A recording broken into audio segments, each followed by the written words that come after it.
दोस्तों, आज के इस वीडियो में हम बात करने वाले हैं राम मंदिर के बारे में। राम मंदिर को कौन गिराया था और क्यों गिराया था, और जब मंदिर गिराया जा रहा था तब क्या हुआ, और जब मस्जिद बनाया जा रहा था तब क्या हुआ। तो देखते रहिएगा पूरा वीडियो। और हाँ, अगर आप मेरे चैनल पर पहली बार आए हैं तो मेरे चैनल को सब्सक्राइब जरूर कीजिएगा, और साथ ही साथ कमेंट करके ये भी बताइएगा कि मंदिर तोड़कर मस्जिद बनाना सही था या गलत। तो चलिए दोस्तों, इस वीडियो को शुरू करते हैं। जलाल शाह ने एक दिन ख्वाजा कजल अब्बास से कहा कि इस मंदिर को तोड़कर मस्जिद बनवानी होगी। इस पर ख्वाजा ने कहा कि अगर ऐसा हो गया तो भारत में इस्लाम की जड़ जम जाएगी। फतेहपुर सिकरी में बाबर और राणा सांगा में घमासान युद्ध हुआ। इस युद्ध में बाबर राणा संग के हाथों से आहत होकर भाग निकला और अयोध्या आकर जलाल शाह की शरण ले ली। अयोध्या नाम से ही काफी कुछ स्पष्ट होने लगता है।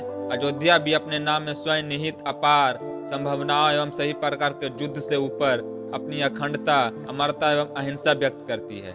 इस विरासत के अनुरूप यह न केवल रामानुरागियों बल्कि मानव मात्र की आस्था के केंद्र में रही है, और यहाँ से सभी को राम कृपा का प्रसाद मिलता रहा। यद्यपि अयोध्या के इस अप्रतिम अवदान का दुरुपयोग भी हुआ। स्वयं राम जन्मभूमि इस विडंबना की परिचायक है। विश्वास न हो तो 1 मार्च 1528 ईस्वी को राम जन्मभूमि पर निर्मित मंदिर तोड़े जाने के पूर्व के घटनाक्रम पर गौर करें। राम जन्मभूमि के इतिहास पर पहली प्रमाणिक कृति 6 दशक एवं प्रस्तुत करने का श्रेय राम गोपाल पांडे शरद को जाता है। इसके अनुसार भारत पर मुगलों का अधिकार हो गया और सम्राट बाबर दिल्ली के राज सिंहासन पर बैठा। उस समय राम जन्मभूमि महात्मा श्यामनंद के अधिकार में थी। वह उच्च कोटि के सिद्ध महात्मा थे। उनके हृदय में ऊंच नीच का भेदभाव नहीं था।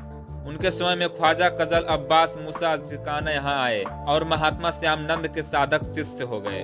उनके सत्संग से ख्वाजा साहब को राम जन्मभूमि का प्रभाव विदित हुआ और राम जन्मभूमि पर ख्वाजा की अपार श्रद्धा हो गई। एक दिन ख्वाजा ने श्यामनंद से प्रार्थना की कि अपनी सिद्ध का थोड़ा प्रसाद इस गुलाम को भी बख्श दीजिए। श्यामनंद ने कहा कि हिंदुओं की जितनी पवित्रता तुम रख नहीं सकते, और यदि तुम्हें कहा जाए कि हिंदू धर्म स्वीकार लो तो भी वह पवित्रता तुमसे नहीं आ सकती जो जन्म जन्मांतरों के संस्कार से मनुष्य को प्राप्त होती है। अतः तुम इस्लाम धर्म के अनुसार अपने ही मंत्र ला इलाहा इल्लल्लाह का नियम पूर्वक अनुष्ठान करो। ख्वाजा ने इस सुझाव को स्वीकार किया और इस मंत्र को अनुष्ठान कर महान सिद्धि प्राप्त की। इस बीच में जलाल शाह नामक एक दूसरा फकीर भी आ गया और ख्वाजा कजल की भांति स्वामी श्यामनंद का शिष्य बनकर रहने लगा। जलाल शाह को जब इस स्थान का महत्व हुआ तो उसे इस स्थान को खुर्द, मक्का और सहरसों नबियों का निवास स्थान सिद्ध करने की सनक सवार हुई। दिव्य दैवी जिंदगी पाने के उद्देश्य से सुदूर देशों तक मुसलमानों के शव यहाँ लाए जाने लगे। भगवान की पूरी करबों से पाठ दी गई। जलाल शाह ने एक दिन ख्वाजा कजल अब्बास से कहा कि इस मंदिर को तोड़कर मस्जिद बनवानी होगी। इस पर ख्वाजा ने कहा कि अगर ऐसा हो गया तो भारत में इस्लाम की जड़ जम जाएगी।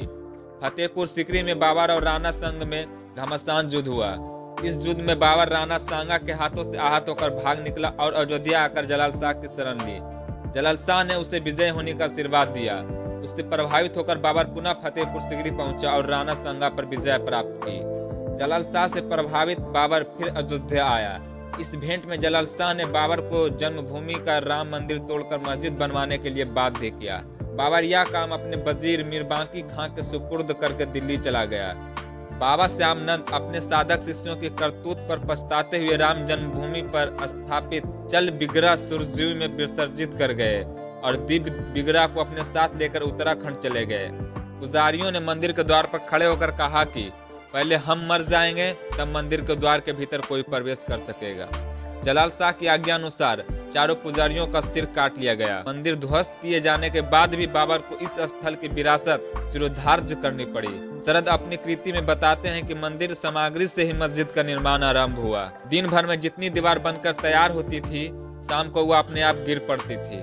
महीनों तक यही तमाशा होते रहा। वजीर मीर बांकी हैरान था। दीवारों के चारों ओर संगीनों का पहरा लगा दिया गया, मगर दीवार गिर जाने का क्रम अबाध गति से जारी रहा। विवश होकर मीर बांकी ने सारा हाल बाबर को लिख भेजा। बाबर ने उत्तर दिया कि काम बंद करके वापस चले आओ।